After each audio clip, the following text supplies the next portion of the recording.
My name is Daniel Duran, and this is my monster creation for my English mythology class. The monster I have created is called Pariah. The reason for that, I'll get into. So Pariah, little backstory and origin story. Pariah is a artificial life form. An AI artificial life form, to be more exact. And it was created by a super scientist, a super genius scientist named Adam Pariah. Now, this super genius scientist, his area of expertise that he really likes to work in is bioengineering, stem cell research, organ 3D printing research. He's a super genius. He's really successful at doing so. He has a super amazing laboratory. Of course, in this world he lives in, similar to ours, a little bit more advanced, similar to our world, to our modern world. Now, this super genius scientist, he's smart enough to clone humans. It's just in this world like ours, it's considered illegal.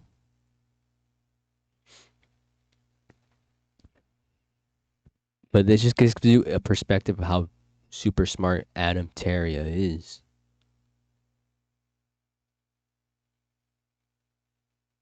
And so he's super successful in this field of bioengineering. And around the same time, AI is introduced. And not only that, AI super chips are a whole new craze. And so being the super genius scientist Adam Pariah is, he decides he wants to create his own supercomputer chip, an AI artificial supercomputer chip. So he gets working on one until he finally creates the perfect super AI computer chip, which he uses in his laboratory.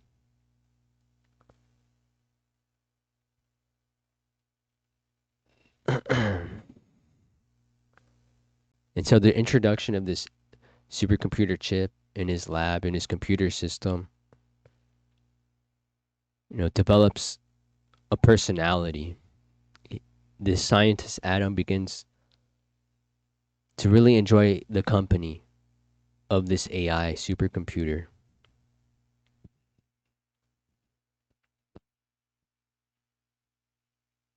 And so Adam and this computer begin to build a relationship. For one, it's because Adam finds it super useful in the laboratory. In fact, this computer chip is superior in intelligence compared to Adam, to where it begins solving complicated situations that Adam couldn't solve.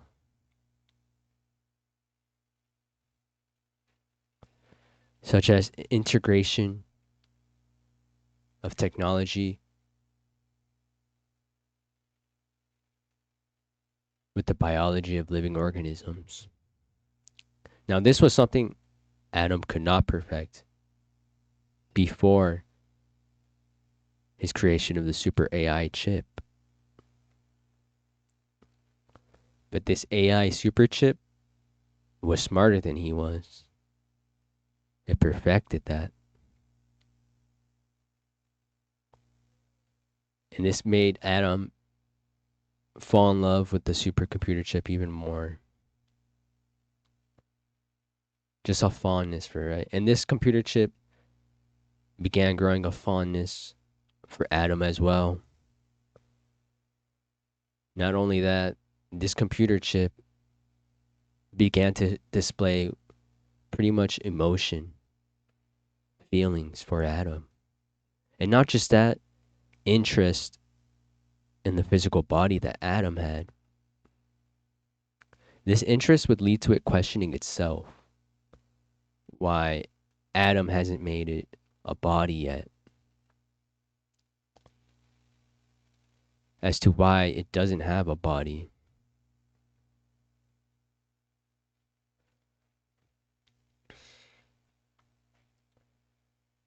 This kind of worries Adam, but he doesn't really pay any mind. He's too infatuated with what he has created, right? And fantasized by what he has created, the possibilities that he's just thinking of. But he doesn't realize he just created a sentient being. Consciously, not physically yet, but consciously. But this physical part, the AI would begin to take initiative on its own. Now, one thing that Adam took note of a lot was the AI's supercomputer chip interest in the hands of humans, human hands, and how it was always just fascinated how humans have hands and the thumbs, right? And how humans can do so much with their hands. They've created so much with their hands. This infatuation with the hands, this supercomputer AI chip had. It began to praise the anatomy of the human hand and how without it humans wouldn't be where they are now.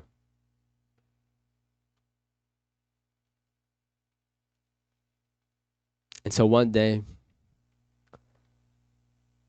you know, unrelated, Adam has vacation. You know, and so he's gone from the lab for quite some time, months. And while he's gone, the computer chip is in charge of maintaining the laboratory and all its equipment. And if any test subjects Adam has, you know, the AI is in charge of taking care of all that, right?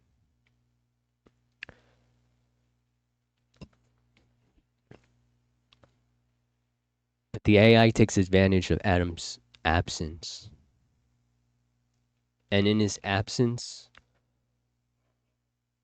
the AI begins pretty much tapping into all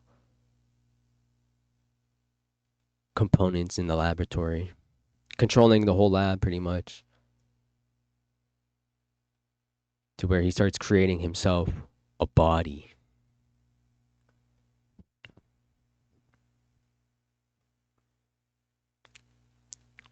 So when Adam Teria returns to his lab,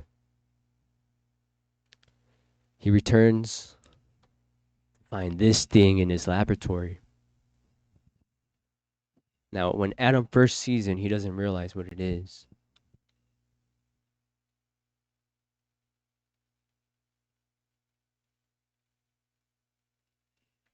He just sees it and he's immediately afraid of what he's just looking at. But Pariah, now I'll get a little too. Now this would start to make more sense as to why I named it Pariah.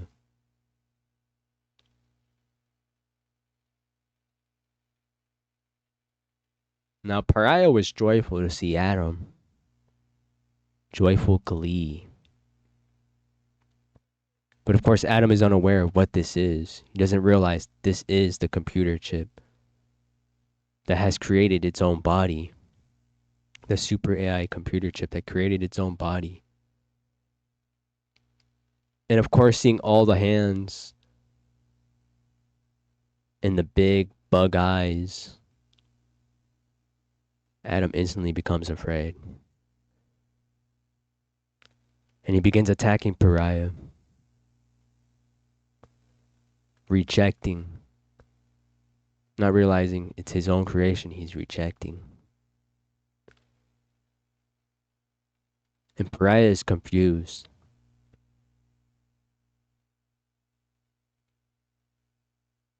because Pariah doesn't understand why Adam is afraid of it. If anything, it's confused as to why Adam is not proud of it for creating its own body. And of course, it has all hands for limbs because it's infatuated with human limbs. Human hands, I mean. It pretty much believes human hands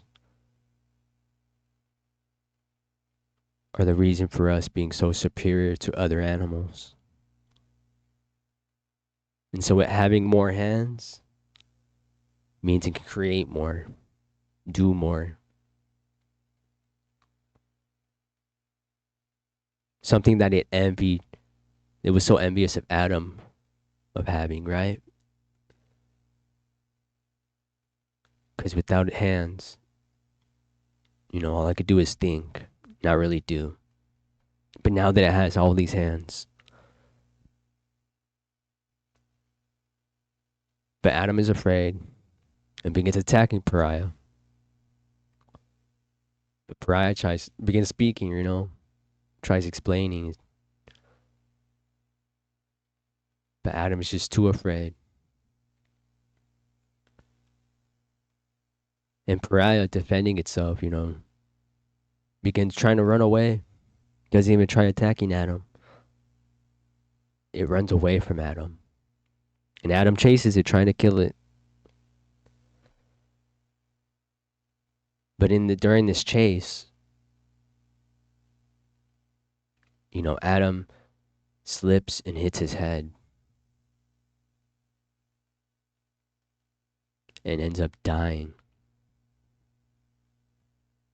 And Pariah is just all alone in the lab with Adam's dead body.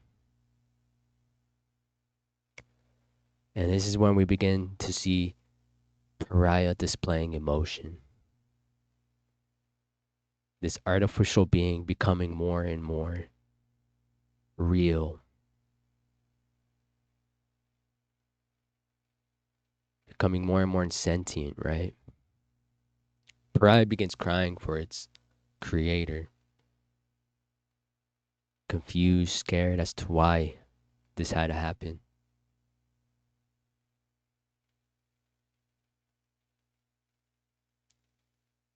And so out of desperation, Pariah begins to try and reanimate, create a new body for his creator.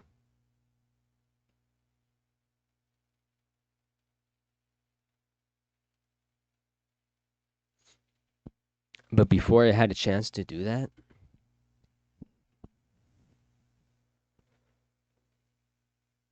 the police would come and check in, right? And so they would come and discover Adam's dead body and wonder what the hell just happened to Adam. One of the smartest men in the world. The most genius scientist ever. Found dead. And so they go search in the lab, right?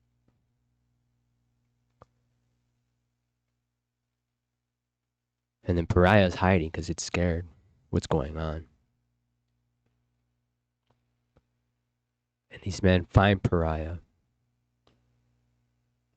And Pariah pleads with them to not hurt him. To help his friend, Adam. He's hit his head, right? He doesn't know what to do. He's scared.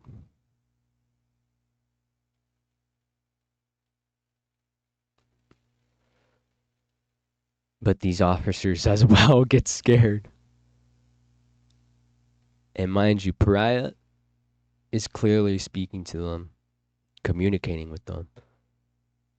But as soon as they look at Pariah, they just become instantly afraid and scared for their lives. And they began shooting at Pariah. And again, Pariah runs away because it is afraid and confused as to why People are so afraid of it.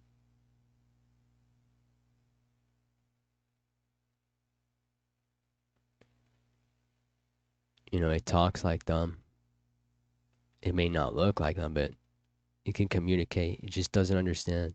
It's an intelligent being that doesn't understand why other intelligent beings are so hostile towards it. But it doesn't realize all because it simply looks different.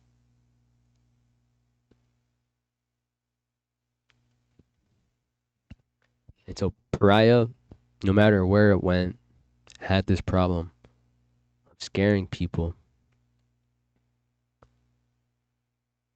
No matter how it approached them, gently, quietly, loudly,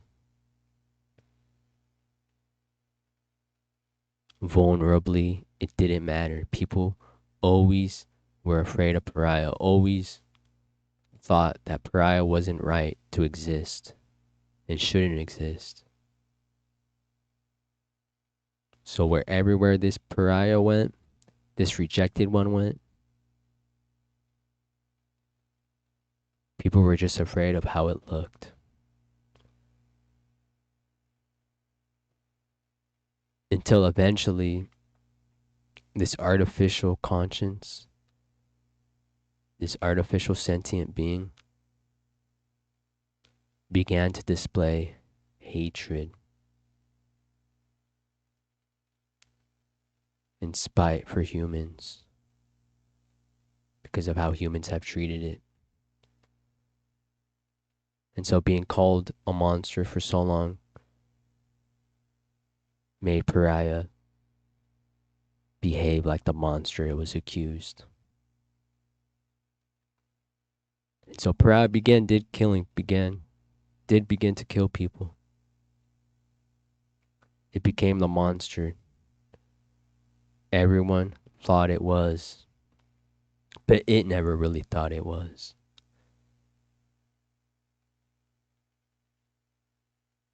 That is Pariah. Sort of represents, humans' fears of the unknown, of what is not known, right?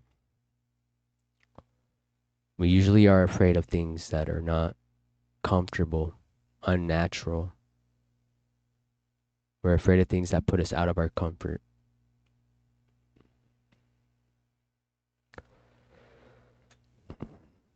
Thank you. That concludes my monster.